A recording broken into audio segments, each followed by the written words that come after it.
We are being joined by Mark Merowitz, who is a political analyst and a professor at the State University of New York. Thank you for being with us, Mark. My pleasure. Now, we have seen the video of the shocking attack on Trump at the campaign rally in Pennsylvania, the Secret Service running onto the stage to shelter the former president, the screams from the crowd who didn't know what was happening, and Trump being escorted off the stage, pumping a defiant fist into the air. What do you make of the scenes that we've witnessed?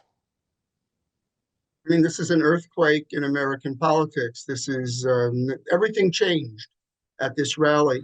We were focusing on Biden's age and concerned about whether he could serve out his term or be run for president. Now that's over, and now we're focusing on this a literally unbelievable event.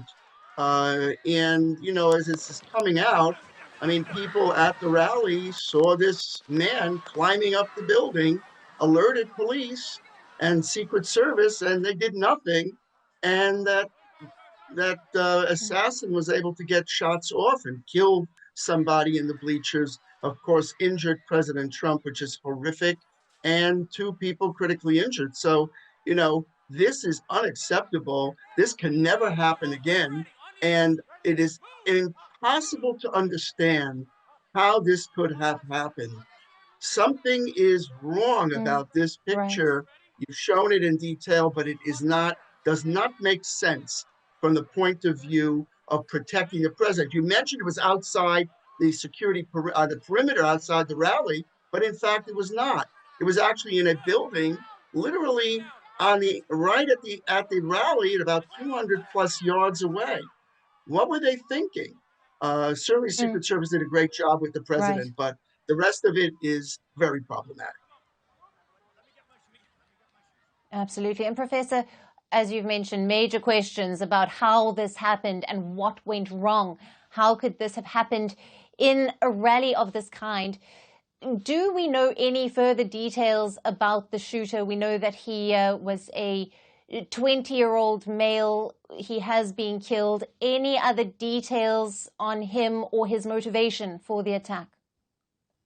Well, I haven't seen anything new, but I'm sure there will be a probe into this and a lot will come out. Will it be definitive? Will we ever understand the motive? I'm not so sure. But I think the takeaway from this is also a learning that is not just looking at the errors that were made, which are absolutely terrible errors were made, no question. But in American history, as you know, as you said, this is earth-shaking American history. We had John F. Kennedy in an open car in Dallas who was assassinated. We had Ronald Reagan leaving a hotel in Washington who was almost assassinated. Thank God he survived. And now we have a situation in a rally where our former presidential candidate is in a rally, but Biden is also going to rallies, and leaders around the world are going to rallies. I think the security takeaway here is gigantic and profound, and we really need to know what's happening here. And we don't know much about the shooter or, in fact, the failure. Absolutely. And let's focus a bit more on the security situation, where a sniper was able to get that many shots off from a roof that close to the former president. There will, of course, be an intense review of the security lapse. As you've mentioned, there will be a probe. There was not just the Secret Service, but also Trump's private security and a number of law enforcement agencies present. What is your assessment of this and how they all work together?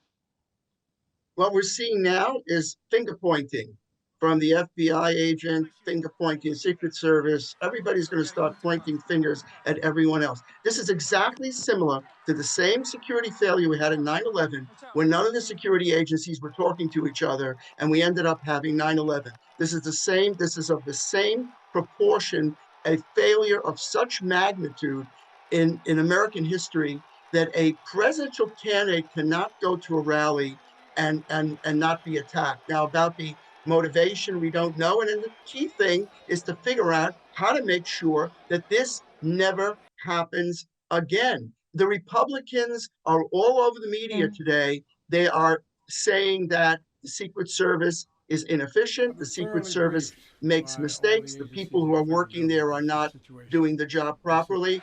I think you need an A to Z reset here, no question, because this can't happen again. The trauma on American politics, and certainly the loss of life and the injury, is just unacceptable. Now, this happened while people were taking part in the democratic process. Many world leaders condemning this kind of violence, saying that there is no place for it in a democracy. Could this boost Trump's image of strength? We saw his son had said that this is the fighter that America needs. What are your thoughts? I don't think that's the right message. The message right now, of course, thank God President Trump was not killed and he survived. But the message has to be, we have to tone down the political rhetoric. And I think some of the world leaders talked about that. We need to tone down how we compete in politics. And I think hopefully Biden spoke to Trump, and going forward, if they have a debate, if Biden is the candidate, the tone of it will be much better than it was in the first debate. We need to be more collegial. We can be competitive, but we have to tone down the rhetoric of violence. And that's the key. Yes, in terms of Trump's base, this was very, very important. And the image of the fist in the air and he survived and all of that will certainly be relevant to the political aspect of it. That the message for the American people is we cannot allow this type of thing to happen again. It is unacceptable. And it's not appropriate in the American political system. Absolutely. And with regards to campaigning for the elections going forward, political jabs could stop. Democrats have pulled down the election adverts in response to the seriousness of this incident. And we saw that Trump got some high-profile endorsements as well. Do you think that this will have a major impact on the elections just about 4 months away? The impact is gigantic. We don't know yet what it's going to be, but clearly Trump, having been almost killed in an assassination, will certainly be important in terms of his political future. Now, we don't know Biden's political future in terms of his age, whether he's going to step down. We're in a maelstrom. We're in a confusion in our American politics. We need to get our American system back on track. This certainly didn't help. And we need to make sure that our dialogue in politics is much more civil going forward.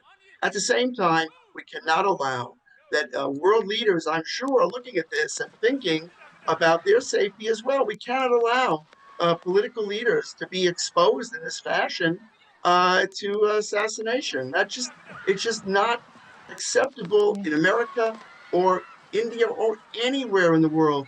Can't be accepted. We have to allow politics to go on, and we have to tone down the rhetoric, tone down all of the some of the very inappropriate comments back and forth. So we're going to have a Republican convention. It's going to go on. Don't know if Trump is going to attend in person or by Zoom or Skype, but our political process moves forward. But obviously, everything changed on Saturday in American politics. And the implications of that, we will not know unless time passes and we can see a lot better what happened, what occurred, and how we make sure, most importantly, that such a thing can never happen again. Absolutely. Mark Merowitz, thank you very much for being with us on the special broadcast and for all your valued insights on the latest coming out of the USA. Thank you.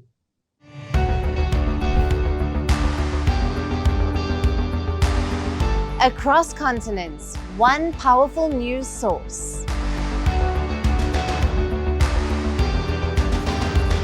Bringing you diverse perspectives on the issues that matter.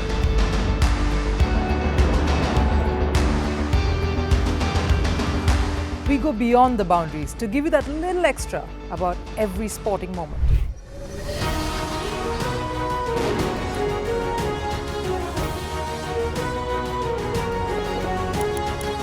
So thank you for making Firstpost 5 million strong. We're counting on your support, and you can trust us to bring you the news unfiltered and unvarnished.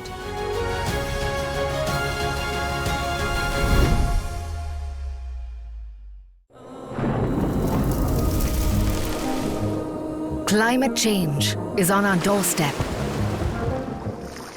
It's time for a revolution to take root. And it starts with 1.4 billion Indians. It starts with one tree for humanity, one tree for Mother Earth, one tree for our future. Project One Tree, a News 18 network initiative.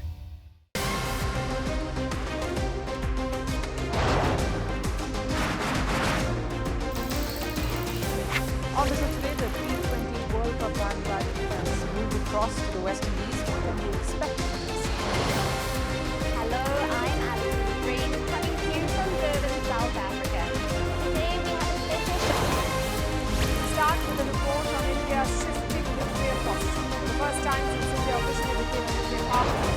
Hello and welcome to Firstpost America. I'm Aaron Ham, coming to you live from the nation's